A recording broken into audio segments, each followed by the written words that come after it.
Pagpasok mo ng bahay, may kalat sa lamisa. What? Naiinis ka pero ikaw rin naman ang nagkalat kasi ikaw ang nagkape nung umaga. Tapos maghanap ka ng pagkain, walang ang laman ang ref. Anong gagawin mo ngayon?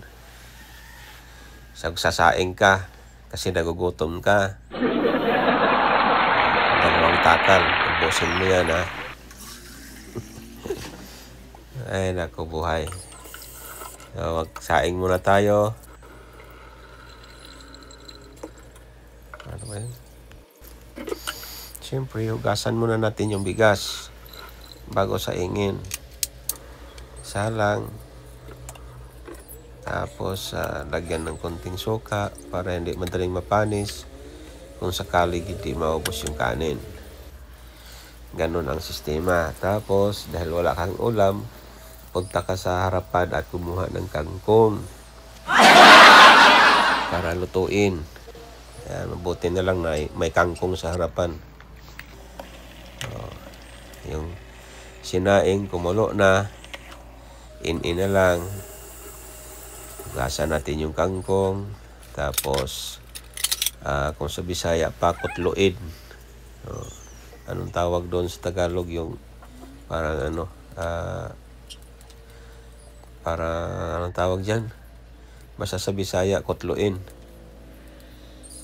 Kutluin ng mga kangkong.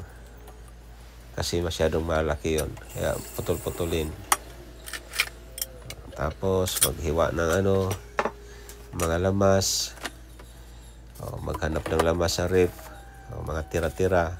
Tirang sibuyas, tirang bawang, tirang kamatis, may tirang luya. Pwede na yan. Bilisan natin kasi gutom na eh. Hiwa ng sibuyas, hiwa ng kamatis. Piniga yung bawang. Tira-tira lang yan. Tapos luya, maliit kunting luya. Ay, masarap na yan pag maluto yan.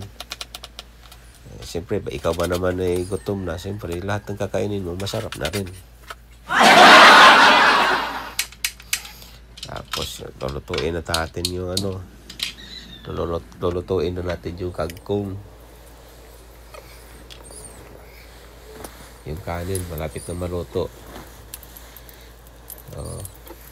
Ganyan ang pagluto ng kangkong. Lagyan ng ulam kaya sardinas na lang. mantika, painitin yung mantika. Tapos, gisahin na yung ricado. Lutuin sa mantika yung ricado. I-prepare yung mga kailangan. Ilagay na yung sardinas. Haluin. Tapos lagyan ng powder na paminta, kunting asin. Lagyan ng tuyo, kunti. Lagyan ng suka, kunti. Tapos ilagay na yung kangkong. Haluin. Hanggang sa maluto. Takpan muna saglit. Lalagyan ng tubig. Pakuluin. Tapos, lagyan ng magic para sumarap. Ngayon, dahil luto na, kakain na. Siyempre, na yan mag-aalas 11 na yata. Gutom na siyempre. Kailangan, bago kumain, may tubig sa lamisa. Para sakaling mabulunan, may pantulak. Pero bago ang lahat, magdasal muna. Mag-pray muna para pagpalain ni Lord. Praise the Lord, glory to God. O Amang Diyos, maraming salamat po sa araw na ito, sa umagang ito na muli binigyan mo kami ng kalakasan, buhay at lakas ipinagkaloob mo sa araw-araw. Maraming salamat o Diyos. Pagpalain at mas lalo po ang mga pagkain ito na sa aking harapan upang maging kalakasan ng aking pisikal na katawan. Maraming salamat po sa pangalan ni Jesus. Amen. Praise the Lord. Kuha mo na serving spoon. Kakain na tayo. Gutom na O, diba? Kangkong lang guys, at saka sardinas. Ulam na, pagkain na. Walang pambiling ulam, kaya kangkong na lang at saka sardinas. Tiis-tiis muna. Mainit. O, ipan muna, mainit. O, sarap ng kain. Kangkong mo naman na may sardinas. O, may kunting sabaw. O, ulam na yan.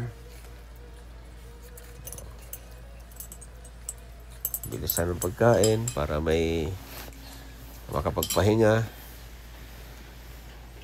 Pinagpawisan ako. Kain pa. Kain pa ulit. Pinagpawisan sa init.